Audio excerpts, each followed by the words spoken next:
ხორვატიაში 5 ქართველი მეზღვაური 6 აგვისტოს შემდეგ ტყვეობაში იმყოფება. კაპიტნის თანაშემწის ბადრი ბერძის მეუღლის ინფორმაციით გემის მეპატრონე საწვავის ვალები დაუგროვდა, რამაც გემის დაპატიმრება გამოიწვია. მაია ბარაბაძე ჩვენთან საუბარში აცხადებს, რომ მეზღვაურებს საკვების მცირე მარაგი აქვს და ვერც საქართველოში დაბრუნებას ახერხებენ.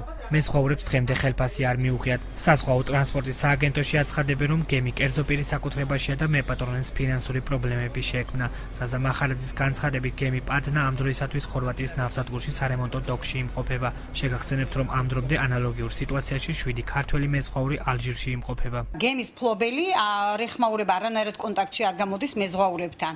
ბოლო 2 თვეა გემი დგას ხორვატიაში რემონტზე იყო, დამთავრდა რემონტი და იმის შემდეგ არ გამოჩნდა ეს ფლობელი და როგორ გითხრათ, ბოლო 2 თვე არიან ხმელეთზე კაპიკის გარეშე.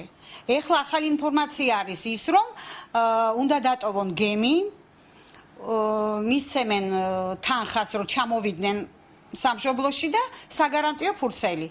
და როდის საიღებენ თანხას, გემი უნდა გაიყიდეს, როდის გაიყიდება, ეს ინფორმაცია დაზუსტებით არავინ არ იცის. ჯერჯერობით უცნობია, როდის მოხდება ქართველების დაბრუნება. გამომდინარე იქედან, რომ გემთბოლელს შეექმნა ფინანსური პრობლემები, ჯერ უცნობია თუ რა ვადაში შეძლებს გემთბოლელი დაფაროს ეკიპაჟის სახელმწიფო დავალიანება.